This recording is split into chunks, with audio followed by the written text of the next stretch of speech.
Les decía ayer que el gobierno mexicano quiere gobernar a través de discursos bonitos que ocultan la realidad del país y el día de hoy, desde la mañanera, nos regalan una joya. Omar García Harfuch, haciendo uso de la tribuna, nos miente a todos los mexicanos al decir que la estrategia de seguridad está dando resultado. Además de números que bien pudieran ser lanzados al azar, porque no representan nada realmente, quien fuera el secretario particular de Genaro García Luna nos dice que la cifra de los asesinatos en México va a la baja, cuando la realidad es que el fin de semana que acaba de terminar hace tan solo 2 días fue el más violento en la historia, al tener 273 asesinatos. Solamente en sus oscuros pensamientos las cosas van bien. Los mexicanos nos negamos, como nación, a reconocer que la llamada estrategia de seguridad está fallando. Incluso la presirvienta ha negado que haya problemas y en su lugar se dedica a atacar al principal partido de oposición en México para denostar las críticas que se han hecho a su gobierno. Críticas que muchas veces son replicadas por los ciudadanos que son conscientes de que vivimos en un narcoestado que fue organizado durante los últimos 6 años para apoderarse de todo México. Pero la chacha del bienestar se empeña en negarlo y ahora resulta que quiere ir a la reunión del grupo de los 20 para decirles que sembrando árboles se puede evitar la violencia, algo que resulta realmente ridículo si consideramos que el programa tiene ya 6 años implementado y la seguridad en México cada vez está peor. Los programas sociales de la mal llamada transformación que representa Morena en el país no están funcionando. Esto debe quedarnos bien claro. Los sermones que diariamente nos llegan desde el púlpito de la cabecilla del cártel político de Tabasco nos dicen que el programa de jóvenes Construyendo el Futuro ha dado resultados excelentes, pero además de los altos costos y la corrupción que conlleva este programa, no nos ha traído ningún otro bienestar. Los jóvenes cada vez se acercan más al narco para buscar un nivel de vida que no pueden encontrar de otra forma debido a la catástrofe que ha significado para la sociedad la implantación de políticas que destruyen la economía, la salud y la educación, entre otras cosas.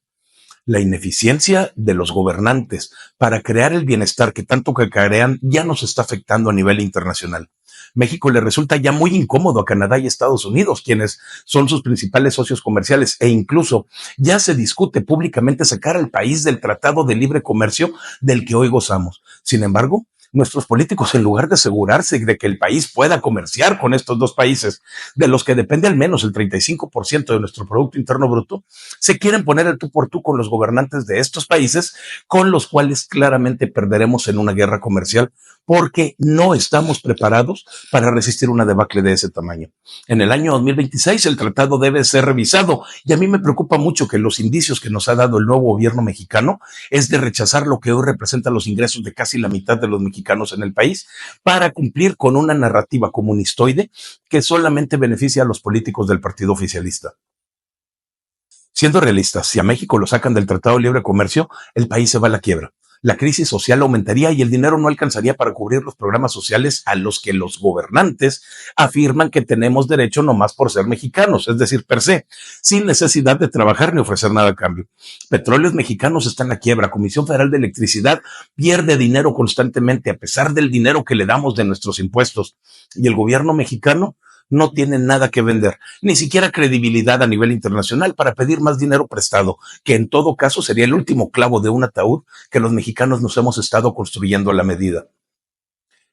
¿Qué daño le han hecho a México? Es difícil decirlo, pero basta decir que las acciones de gobierno no tienen pies ni cabeza y para prueba podemos usar la declaración del representante del gobierno mexicano ante la Comisión Interamericana de Derechos Humanos, de cuyo nombre, más bien cuyo nombre desconozco y que ni siquiera quiero saber, que aceptó de lleno que no hubo ningún diagnóstico para la reforma judicial y que solo había encuestas y lo que él llama el mandato del pueblo soberano. Declaraciones que dejan ver cómo el gobierno mexicano hace las cosas al aire, al chile, como decimos en algunas partes del país, además de dar una serie de mentiras y falacias con argumentos que podrán ser muy repetidos en México, pero que no dejan de ser falsas o falsos por el hecho de decirlos en una audiencia internacional. Sin embargo, a pregunta de la misma relatora de la comisión de por qué no se incluyó a las fiscalías y a las defensorías en lugar de atacar solamente al Poder Judicial, el señor no pudo contestar. Mientras esto ocurre en el mundo real, nuestros representantes en el Congreso de la Unión pasan horas discutiendo la forma en la que votarán en la elección de la nueva titular de la Comisión Nacional de Derechos Humanos. Los pleitos, por algo que pareciera ser tan sencillo, han llegado al nivel de que se insultan entre senadores de diferentes partidos y han llevado a la destrucción de urnas que fueron puestas para garantizar la secrecía del voto. Porque debo decir que Morena, a través del conde Contar, Adán Augusto López, ha solicitado a cada uno de los integrantes de su bancada que reciban las boletas ya marcadas por la única opción que la Claudia quiere que sea elegida. En palabras de Adán Augusto, no es que desconfíen de ellos, pero se requiere garantizar los votos por instrucciones superiores. Pero el desorden no es solamente en el gobierno de Morena. Muchas veces me han cuestionado porque dicen que no critico a los partidos de oposición, pero aquí voy.